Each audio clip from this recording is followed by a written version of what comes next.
Mga child stars, na hindi na active sa showbiz ngayon. Number 1. Serena Dalrymple. Sumikat sa bata-bata paano ka ginawa, at sa Jollibee commercials, pero ngayon ay nasa abroad na at corporate professional. Number 2. Aiza Marquez. Dating teen star ng early 2000s, tuluyang nawala sa limelight at mas piniling pribadong buhay. Number 3. R.R. Herrera. Best Child Actor ng dekada 2080, pero ngayon ay motivational speaker na. Number 4. Tom Towles. Ang CD, ang munting prinsipe, iniwan ang showbiz at naging international DJ. Number 5. Ana Larecea. Naging sikat na child star noong 90s, ngayon ay naninirahan na sa ibang bansa. Number 6. Giro Manyo. Nakilala sa Magnifico, pero nagkaroon ng personal struggles at lumayo sa showbiz.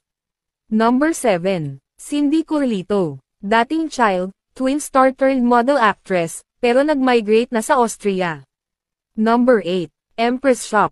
Naging sikat na batang aktres ng ABS-CBN, pero mas nakafocus na ngayon sa family life. Number 9. Patrick Garcia. Mula child star hanggang teen idol, mas piniling maging hands-on dad kaysa active sa showbiz.